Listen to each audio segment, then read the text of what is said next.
A strange thing is happening in the used semi-truck market. For a while, almost everything with a sleeper, a diesel engine, and a halfway decent paint job was priced like it had gold bars hidden under the bunk. But now the math is getting ugly. Freight is softer, financing is tighter, repair bills are brutal, and buyers are getting a lot pickier about what kind of truck they are willing to gamble on. Some trucks will hold their ground, others are about to get hit hard. So today, we are counting down 10 used semi-trucks that explain why this market feels ready to crack. And if you like real-world truck talk without the dealership fairy tales, subscribe to Smart Buy Motors. Because this channel is built for people who want to know what is actually worth buying before the price tag fools them. Truck 10. International ProStar. The International ProStar lands at number 10 because it is one of the clearest examples of how a used truck can look affordable on paper and still scare serious buyers away. On the outside, it has everything a budget owner-operator wants to see. Big sleeper, aerodynamic body, modern enough cabin, decent highway presence, and prices that can look almost too tempting compared with a Pete or a Kenworth from the same era. But that is exactly the problem. A lot of ProStars became cheap for a reason. Many buyers still remember the reputation issues tied to certain max force-powered trucks, especially when emission systems, EGR problems, and downtime started turning cheap to buy into expensive to keep alive. Even when you find one with a better engine setup, the market still treats the ProStar with suspicion because reputation sticks harder than chrome polish. In a strong market, buyers take chances. In a weak market, they avoid anything with a question mark. And the ProStar has one of the biggest question marks in the used semi-world. That does not mean every ProStar is junk. A clean one with the right engine, records, and price can still make sense for the right buyer. But when the used truck market cools, trucks with damaged reputations are usually the first to feel the drop. Dealers can ask whatever they want, but buyers know there are too many ProStars out there competing for attention. And when supply is high and trust is low, prices do not politely adjust, they fall. Truck 9. Freightliner Columbia. The Freightliner Columbia is not on this list because it is a bad truck. In fact, that is the twist. The Columbia built its name by being practical, simple, and cheap enough to keep fleets moving without turning every repair into a financial horror movie. It was never trying to be a show truck. It was a working tool, and that is exactly why there are so many of them still floating around the used market. But that huge supply is also why it becomes vulnerable when prices start slipping. A used Columbia has to compete against newer Cascadias, old century-class trucks, and even cleaner pre-emission machines that buyers romanticize more. The Columbia sits in the middle, not new enough to feel modern, not old enough to feel legendary, and not stylish enough to create emotional bidding wars. Its strength is value, but value only works when the price is low enough. If sellers try to price a Columbia like it is some rare classic, buyers simply move on. The good ones can still be smart purchases, especially with proven Detroit or Caterpillar power and a clean maintenance history. But the rough ones, the tired ex-fleet sleepers, the trucks with patchy records and cosmetic neglect, are going to have a harder time. This is the kind of truck that exposes the real used market. Nobody buys it for fantasy. They buy it because it pencils out. And when freight rates, insurance, tires, brakes, and financing all squeeze the buyer at the same time, the purchase price has to come down.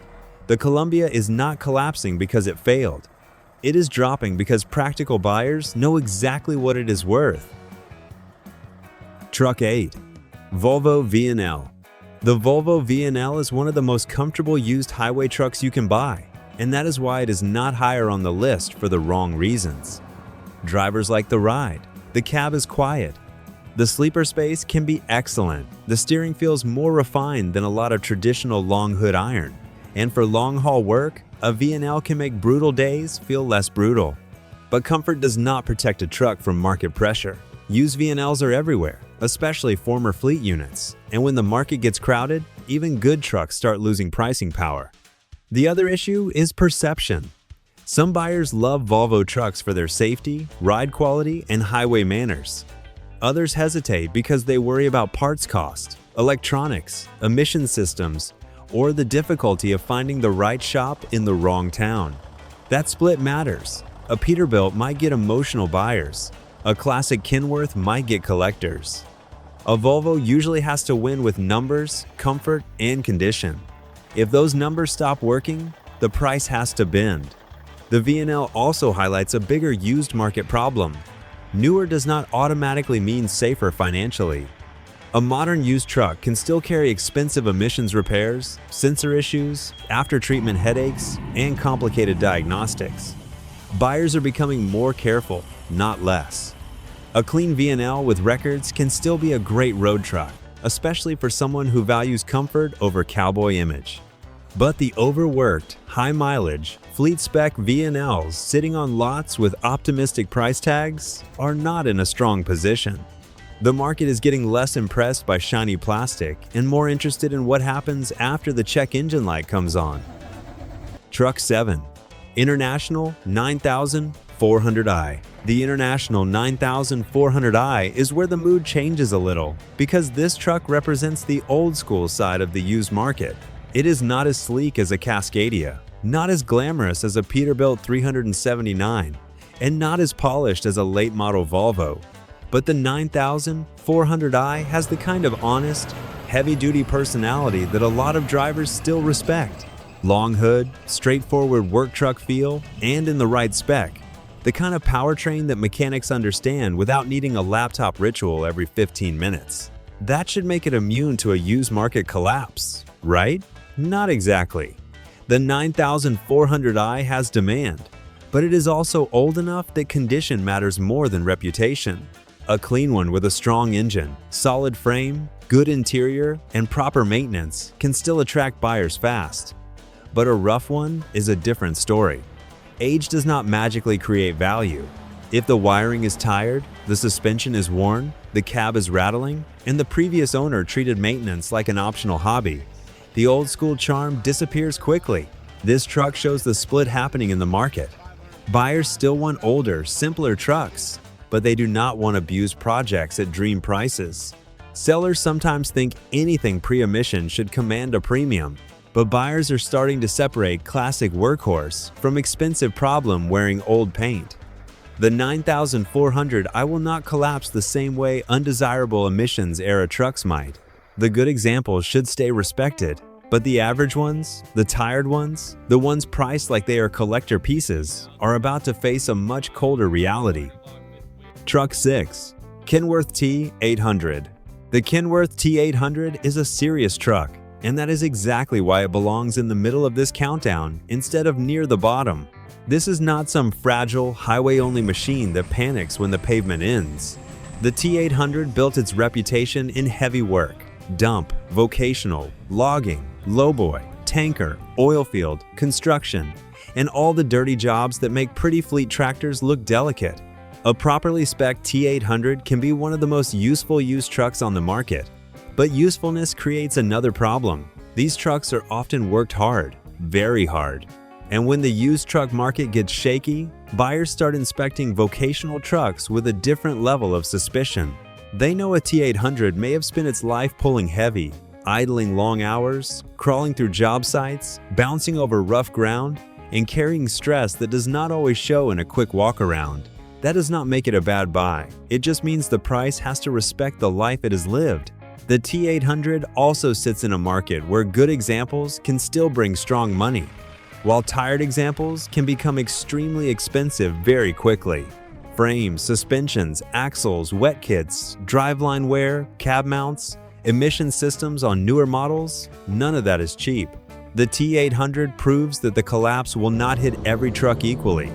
Trucks with real work capability still have value, but inflated asking prices on worn vocational units are going to get challenged. Buyers are no longer paying premium money just because the badge says Kenworth. They want proof that the truck is still ready to work, not just proof that it used to. Truck 5. Peterbilt 579. The Peterbilt 579 is a perfect example of the modern used semi-problem. It has the badge, the comfort, the aerodynamic shape, the driver-friendly cabin, and enough highway credibility to make it a safe choice for fleets and owner-operators. It is a much more refined truck than the old long hood legends. And for real business, refinement matters. Better visibility, better fuel efficiency, better sleeper comfort, better daily usability. But the 579 also lives in the most crowded and dangerous part of the used market: late model aerodynamic fleet trucks. These trucks often look good in photos, but buyers know the story can change fast once mileage, idle hours, after-treatment condition, and maintenance history enter the room. A used 579 with a PACCAR MX or Cummins engine can be a very capable road truck, but it is not immune to expensive repairs. And when there are many similar trucks available, the buyer has leverage. The Peterbilt badge helps, but it does not create magic. A 579 is not a 379. It does not have the same old-school cult following, and it does not trigger the same emotional response from drivers who dream in chrome stacks and square hoods. It has to compete like a business asset. That means fuel economy, warranty history, service records, tire condition, emissions health, and financing terms matter more than nostalgia. In a hot market, buyers stretch. In a cooling market, they negotiate hard. The 579 will still be desirable when it is clean and properly priced. But the inflated late model used prices that made every fleet trade-in look like a premium asset are starting to look fragile. Truck 4. Kenworth T680. The Kenworth T680 is one of the trucks that explains why the used semi-market feels so crowded. It is everywhere for a reason. Fleets bought them because they are efficient, comfortable, modern, and easier to justify on fuel than old square-nose iron. Drivers often like the cabin, the road manners, and the more polished long-haul feel. As a business tool, the T680 makes sense. But when too many similar tools hit the used market at the same time, prices get squeezed. The T680 is not undesirable, it is almost the opposite. It is so common that buyers can compare one against another all day long. That gives them power. If one has questionable service records, they can walk to the next one. If one has high idle hours, they can keep shopping. If one is overpriced, there is probably another T680 not far away wearing the same general spec and a more realistic number. That is how a market softens. Not because the product is terrible, but because buyers stop feeling desperate. The T680 also suffers from the same modern truck fear as the 579. Emissions repairs can hurt, electronics can be annoying, and one bad after-treatment issue can turn a cheap monthly payment into a very expensive parking lot sculpture. Clean trucks will keep value better, especially with the right engine, maintenance records, and sensible mileage.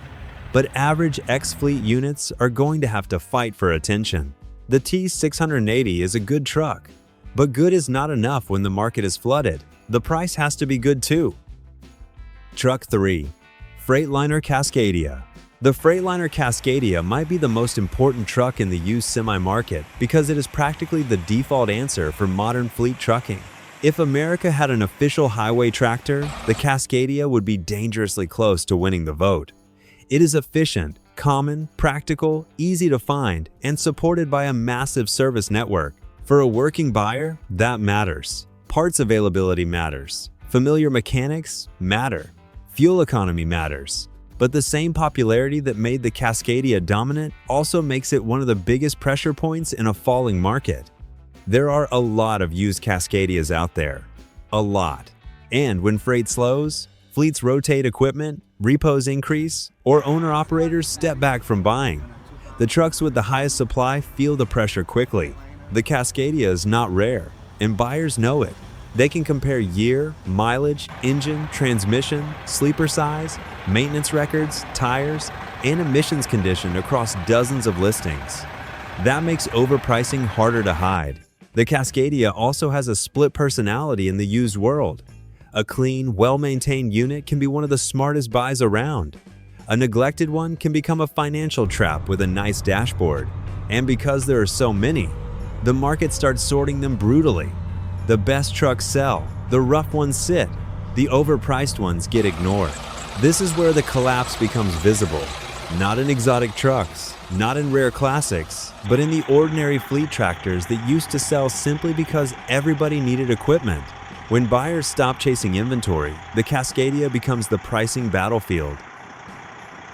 Truck 2. Freightliner Classic XL. The Freightliner Classic XL is the kind of truck that makes people forget they are supposed to be financially responsible. Big hood, big sleeper potential, old school stance, serious road presence, and the kind of style that makes modern aerodynamic trucks look like office equipment with wheels. It has real appeal, especially for drivers who want something with character instead of another anonymous fleet tractor. But this is also where the used market gets emotional, and emotional markets can get overpriced fast. The Classic XL is valuable when it is clean, properly spec'd, and mechanically sorted. But not every Classic XL is a treasure. Some are tired, some have been patched together, some have lived multiple hard lives. Some sellers see the long hood and immediately price the truck like it belongs in a museum, even when the buyer can see oil leaks, worn interiors, frame rust, tired wiring, and a maintenance history that mysteriously vanished sometime around the second owner. This truck exposes the classic truck bubble. Yes, older trucks are desirable. Yes, simpler engines and pre-emission setups can be attractive. Yes, drivers are tired of complicated modern systems. But buyers are not stupid. They know that an old truck can still need a mountain of money after purchase. The Classic XL will probably hold value better than many emissions-era fleet trucks because it has style and a loyal following. But the weak examples, the ones priced only on nostalgia, are vulnerable. The market is about to separate real classics from expensive projects, and that separation will not be gentle. Truck 1. Peterbilt 379. The Peterbilt 379 is the #1 truck because it sits at the center of the whole used semi-truck conversation. It is the truck everyone points to when they say, they do not build them like they used to. Long hood, setback axle stance, chrome personality, big sleeper builds, mechanical charm, and a reputation that has turned it from a working truck into a rolling icon. In a normal used market, the 379 does not behave like an ordinary truck. It has a following. People want it even when a newer truck is more practical. They want the look, the sound, the feel, and the pride of owning something that still looks like trucking from the era when trucks had presence. That demand is real, but that is exactly why it deserves the top spot.